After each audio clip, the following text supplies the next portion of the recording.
Bonjour, JAIEU50ANS7NE.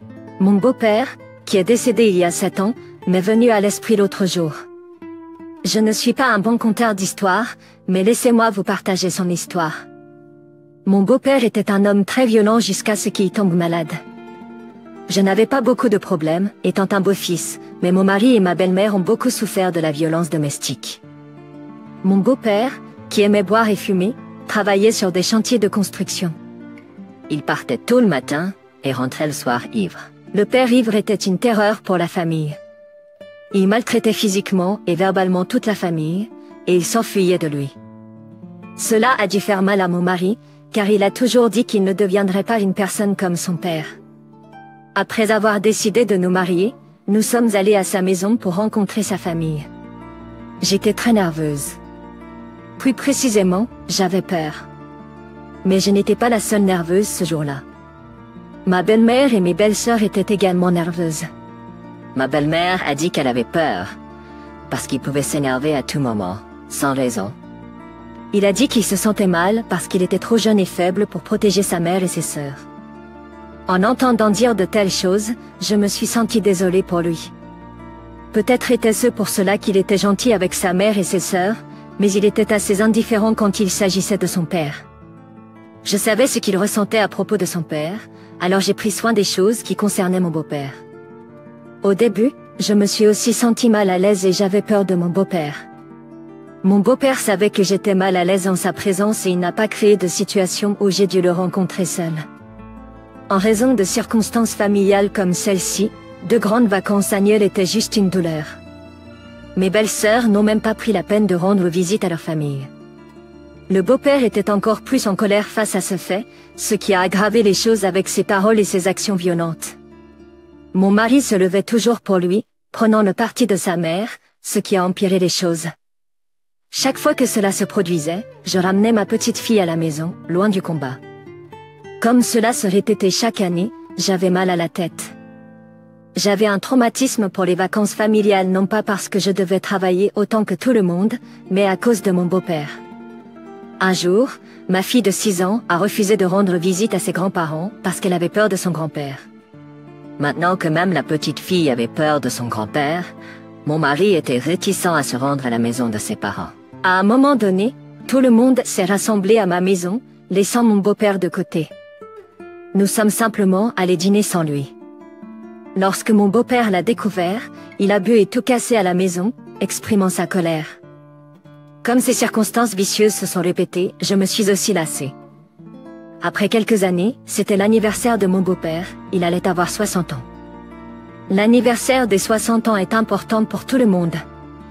Je savais que mon mari n'aimerait pas ça, mais j'ai réussi à lui parler pour qu'il prenne du temps pour un petit dîner. Nous sommes allés à la maison de ses parents après un long moment. Mon beau-père était vraiment heureux de nous avoir. Lui-même, il a même donné un petit peu d'argent de poche à ma fille pour la première fois. Ce petit geste gentil m'a fait penser que tout se passerait bien ce jour-là. Mais l'alcool a été le problème. Mes belles-sœurs sont arrivées, et nous allions passer à table. Puis quelques verres ont gâché tout. La colère venait de la tristesse qu'il avait ressentie depuis longtemps. J'ai travaillé dur et je vous ai élevé, mais maintenant vous êtes tous centrés sur votre mère et me laissez derrière. Vous êtes tous de mauvais enfants. Vous ne savez pas ce que j'ai ressenti. J'ai sorti les sentiments que j'avais gardés dans mon esprit depuis longtemps et je les ai criés. Gina, je sais que tu veux essayer, mais ne refais plus jamais de rassemblement familial. Je suis fatiguée de lui, au point que je veux changer mon nom de famille. Marie, dois-tu vraiment être comme ça? Je suis désolée que les choses se soient passées ainsi. Je le savais. Dieu merci, j'ai laissé ma famille à la maison. C'était stupide de ma part de penser que ça marcherait. Il ne changera jamais. Cela semblait presque injuste d'entendre la plus jeune belle-sœur dire de telles choses. J'étais aussi contrariée, mais ils m'en ont tenu responsable. Même mon mari m'a blâmé d'essayer. Je me suis dit, je ne réessayerai plus jamais. Après l'incident, toute la famille ne s'est pas réunie pendant un certain temps. Nous nous sommes réunis uniquement pour l'anniversaire de la belle-mère tous les ans et avons demandé comment tout le monde allait. Mis à part cela, nous ne nous sommes pas vus. Ma belle-mère est venue parfois chez moi, fuyant la violence du beau-père. J'étais occupée à calmer mon mari en colère. Puis un jour, mon mari a dit qu'il voulait emmener sa mère à l'hôpital pour des contrôles. Alors, je l'ai accompagnée à l'hôpital. C'était sa première fois. Elle était inquiète d'avoir une mauvaise maladie. J'ai essayé de la rassurer en parlant de beaucoup de choses, surtout sur la violence du beau-père. J'ai écouté les histoires de la belle-mère et j'ai demandé « Pourquoi ne divorces-tu pas déjà après toutes ces années difficiles ?» Je savais que ce n'était pas à moi de dire de telles choses, mais je devais le faire. Il n'avait pas d'enfants pour s'occuper d'eux. Je ne comprenais pas pourquoi elle supportait toute cette violence pour elle-même. Puis elle a dit « J'y ai pensé, mais c'est mon mari. Il peut être dur, mais son esprit n'est pas aussi dur. » J'ai pensé « Serais-je aussi comme ça si je vivais avec mon mari depuis des années ?» Les choses ne faisaient pas de sens pour moi. Est-ce que je serais capable de mieux la comprendre si je vivais avec mon mari depuis longtemps? Heureusement, tous ces résultats étaient bons pour son âge. Le médecin lui a également conseillé de faire attention à sa pression artérielle et de faire de l'exercice régulièrement. Mais le problème venait d'ailleurs. Quelques jours plus tard, ma belle-mère m'a appelé en me disant de rentrer à la maison immédiatement. En arrivant, je l'ai trouvé mon beau-père effondré sur le sol. Il avait une selle sanglante et a perdu connaissance. J'ai appelé le 911 et une ambulance, et nous sommes allés directement à l'hôpital. J'ai essayé de calmer ma belle-mère. Ensuite, j'ai appelé mon mari et mes belles-sœurs. Nos beaux-pères a subi de nombreux examens. Entre-temps, enfin, nous avons obtenu un résultat. Il a été diagnostiqué avec un cancer colorectal terminal. Faisant empirer les choses, il a bu et fumé pendant si longtemps que son foie et ses poumons n'étaient pas forts non plus. Mes belles-sœurs calmes ne sont jamais venues à l'hôpital, utilisant toutes les excuses qu'elles pouvaient trouver. Mon mari est venu à l'hôpital mais n'est jamais entré dans la chambre où se trouvait son père. Donc, ma belle-mère et moi nous relayons pour prendre soin de mon beau-père. Cependant, mon beau-père avait un caractère avec un autre patient dans la même chambre, ce qui nous a causé des ennuis à ma belle-mère et à moi. Inévitablement, nous avons dû le déplacer dans une chambre simple, ce qui alourdit la charge des factures d'hôpital. Plus tard, mon mari était en colère contre moi pour ne pas lui avoir demandé avant d'avoir fait quelque chose d'inutile. J'étais très bouleversée et en colère parce que c'était le père de mon mari que je prenais soin de lui et il ne venait pas m'aider. Au lieu de me remercier, mon mari criait sur moi. Ensuite, j'ai pensé que c'était le devoir d'un fils envers son père, mais je n'ai rien dit parce que je ne voulais pas empirer les choses. Après ces jours-là, mon beau-père a subi une intervention chirurgicale. Après l'intervention chirurgicale, le médecin a demandé pourquoi il était venu à l'hôpital maintenant, même s'il avait ressenti des symptômes horribles depuis un certain temps. Le médecin a ajouté que même si une opération avait été réalisée, les cellules cancéreuses s'étaient propagées dans tout son corps et ne pouvaient être enlevées. Il a dit qu'il ne pouvait pas recommander la chimiothérapie car elle ne serait évidemment pas très utile. Cette nuit-là, toute la famille s'est réunie chez moi, à l'exception de ma belle-mère, pour discuter de la situation. Mes belles-sœurs ont dit qu'elles ne voulaient pas continuer avec la chimiothérapie si le résultat est incertain. Elles voulaient abandonner parce que la chimiothérapie coûterait trop cher. Mais je n'ai pas pu abandonner l'homme, alors je lui ai demandé, pourquoi ne vendons-nous pas la maison des parents? La belle-mère peut vivre avec nous. Je l'ai convaincu en disant que l'argent de la maison pourrait payer les factures de l'hôpital. Il n'avait pas d'idée meilleure, alors nous avons décidé de persuader la belle-mère. Plus tard, nous l'avons partagé avec la belle-mère et elle a accepté de vendre la maison, mais a dit qu'elle voulait louer un petit studio ailleurs, pas chez nous. Elle a dit qu'elle ne voulait pas être une autre charge pour nous. Je lui ai dit que j'allais bien avec elle vivant avec nous, mais mon mari voulait faire comme elle le souhaitait. Pas longtemps après, le beau-père a commencé sa chimiothérapie. Au début, il avait l'air bien, mais il a commencé à perdre beaucoup de poids et il a ressenti une douleur si intense qu'il ne pouvait pas vivre une minute sans un tranquillisant. Il m'a même demandé de l'aider à mourir. C'était tellement difficile pour moi de le regarder comme ça. Je n'arrive pas à imaginer ce que ma belle-mère a dû ressentir. Au fil du temps, elle a dit que c'était dur de le voir souffrir. Depuis, je suis allée et venue à l'hôpital toute seule pour surveiller mon beau-père. Et finalement, sa chimio s'est terminée. Heureusement, le beau-père semblait s'améliorer. Mais le problème était que la famille de mon mari était toujours réticente à le rencontrer. Mon mari était occupé par son travail, et les belles-sœurs ne l'ont pas visité avec beaucoup d'excuses. Ma belle-mère, pour une raison quelconque, l'a regardé de loin et ne s'en est pas approchée. Je commençais à être fatiguée de m'occuper de lui. J'étais stressée, alors j'ai commencé à me plaindre de la famille de mon mari. Je m'excusais auprès de ma fille qui a besoin de sa mère. Je m'excusais également auprès de ma propre mère qui a dû subir une opération du dos. J'aurais vraiment voulu être là pour ma mère le jour de son opération, mais je ne pouvais pas la laisser seule. Je suis sûre que mon père a eu du mal. À cause de cela, j'étais également en colère et j'ai crié sur mon mari qui a dit qu'il ne pouvait pas venir parce qu'il travaillait tard. Toi et ta famille êtes si méchants. Je ne peux même pas aller à l'opération de mes parents parce que je dois prendre soin du vôtre. Quand cela va-t-il finir? Quand vas-tu commencer à t'occuper de tes propres affaires? J'ai eu une montée d'émotion et j'ai éclaté en larmes. Mon père s'est réveillé à ce moment-là et a tout vu. Depuis, il passe plus de temps à dormir qu'éveillé. Le médecin a dit que cela pourrait être dû à la perte de force et d'énergie due à la chirurgie et à la chimiothérapie, et surtout, il semble qu'il ait perdu l'envie de vivre. Il avait perdu l'envie de vivre, et je me suis sentie coupable de tout. Depuis, je suis restée au chevet de mon beau-père et lui ai dit ce que je ressentais vraiment quand il dormait. Marcus, demain, c'est le début de l'automne. Cela fait 1 an que tu es à l'hôpital. Honnêtement, je ne pensais pas que je prendrais soin de toi aussi longtemps. JAISA, mais JENE suis peut-être pas un très bon belle fille et à l'admettre parfois, tout comme mon mari. Mon beau-père a gardé les yeux fermés, même si mon histoire continuait. Cela m'a un peu forcé à être honnête et à lui parler de mes vrais sentiments. Marcus, il fait beau aujourd'hui. Tu ne rouvres pas les yeux, même si tu es réveillé par hasard? Si tu le fais, je commencerai à ne plus t'aimer, tout comme mon mari. Ne me fais pas ça, sinon je cesserai d'être ta belle-fille. Si mes paroles de cette nuit-là t'ont blessé d'une quelconque manière, je m'excuse sincèrement. Je ne voulais pas te blesser, Marcus. Pardonne-moi et montre-moi ton sourire. Cette nuit-là, j'ai parlé à mon beau-père endormi comme je le faisais tous les jours. Puis je l'ai regardé et il me regardait. Marcus, tu es réveillé? Sais-tu depuis combien de jours tu dormais? J'étais trop surprise pour le regarder, et je ne me souviens plus de ce que j'ai dit à ce moment-là. Il m'a appelé près de lui, et j'ai approché mes oreilles pour écouter ce qu'il allait dire. Et sais-tu ce qu'il a dit? Il a dit, je ne pouvais pas dormir à cause du bruit que tu faisais. J'étais soulagée d'entendre cela. Mais j'étais aussi gênée. Cependant, le beau-père m'a dit de ne rien dire à la famille qu'il était réveillé.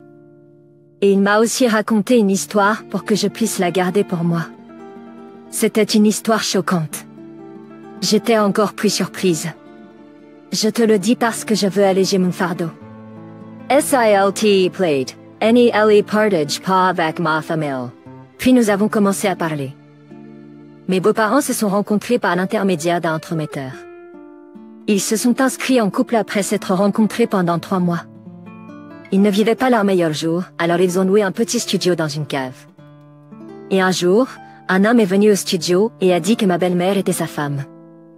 Le beau-père l'a expulsé de la maison. Mais il ne pouvait pas s'en sortir, alors il a finalement creusé dans son passé. Ensuite, il a découvert que la belle-mère avait vécu avec l'homme pendant 3 ans et ils avaient eu un bébé ensemble. Le bébé était faible à la naissance et finalement décédé après 50 jours. La famille de l'homme ne l'a pas accepté comme belle-fille et l'a chassé de la maison. Puis, elle a rencontré mon beau-père. Après avoir connu toutes les histoires, il se sentit trahi et ne pouvait plus vivre avec la belle-mère. Mais ensuite, ils ont eu leur première fille et le beau-père a tout dit à la belle-mère. La belle-mère a supplié le beau-père de les pardonner, suppliant de ne pas l'expulser de la maison. Si ce n'était pas pour Shirley, je vous aurais déjà divorcé, votre belle-mère. Et vivre avec elle depuis longtemps et élever des enfants ensemble m'a fait oublier tout le passé. Je suis prêt à mettre tout cela derrière moi, mais votre belle-mère a commencé à avoir peur de moi. Elle avait peur chaque fois qu'elle me voyait, et cela m'a rendu de nouveau en colère et j'ai finalement frappé.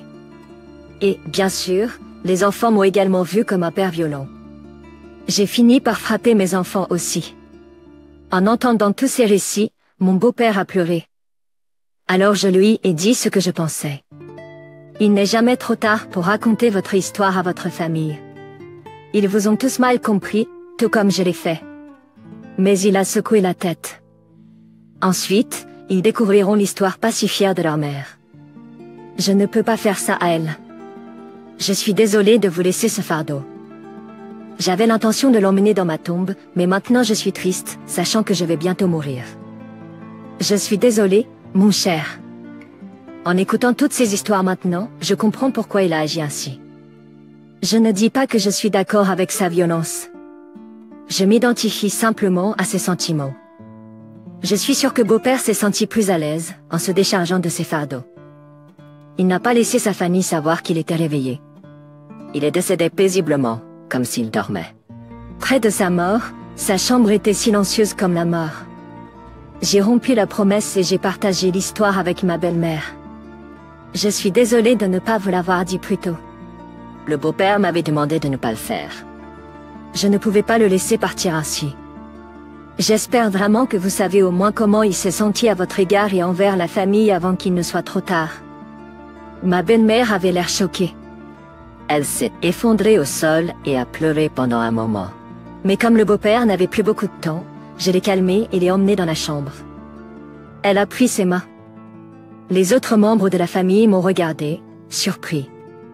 J'ai fait semblant de ne rien savoir. Mon mari avait installé un funérarium comme s'il avait attendu, et ses funérailles ont eu lieu. Il était un peu avant 22 heures quand il est décédé.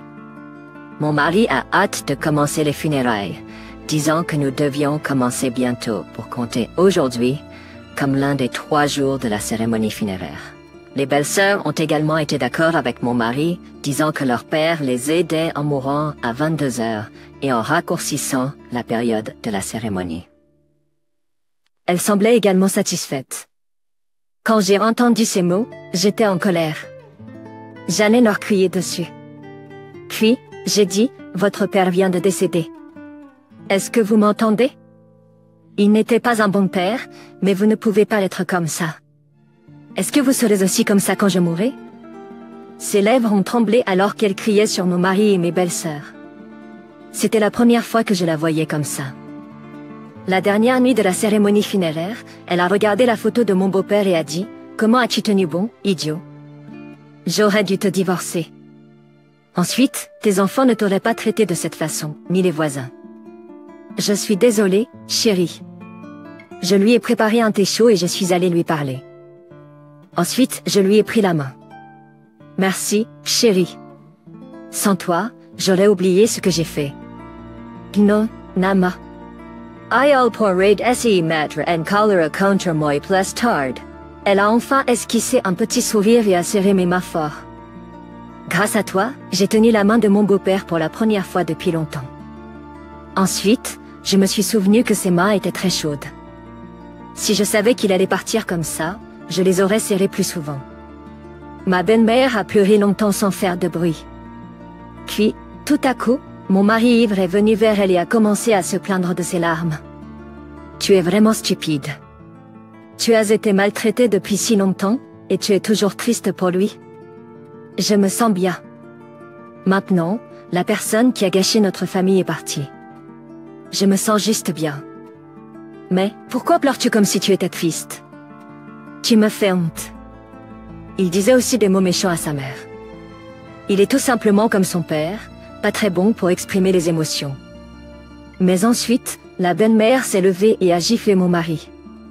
Les belles-sœurs se sont précipitées pour l'arrêter. Maman, es-tu folle? Que fais-tu? Je sais que tu l'aimes aussi. Maintenant, tu n'as plus de mari qui gâche tout, qui casse des choses tout le temps. Tu devrais être heureuse. Entendant de mots immatures de SES propres fils, la mire leur a raconte son passé secret parce qu'elle n'y pouvait plus elle supporter. Mon mari et les belles-sœurs ne pouvaient pas l'admettre et mon mari me regardait avec ressentiment parce qu'il voyait que je savais tout à ce sujet. Enfin, le jour du convoi funèbre est arrivé.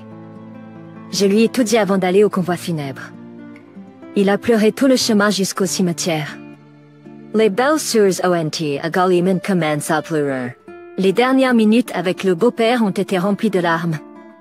Le père, détesté par ses enfants toute sa vie, s'est réconcilié avec sa famille et s'est endormi pour toujours. Même maintenant, je me souviens parfois de la nuit où j'ai parlé à mon beau-père. Il pensait qu'il laissait derrière lui son fardeau. Mais ce n'était pas des fardeaux, mais plutôt de beaux souvenirs avec lui. Le mois prochain est le 7e anniversaire de mon beau-père. Je ne suis pas une personne des formalités, alors je lui ai préparé son plat préféré pour le service commémoratif. Ce qui est important pour moi, c'est que la famille se rassemble pour se souvenir de lui à nouveau.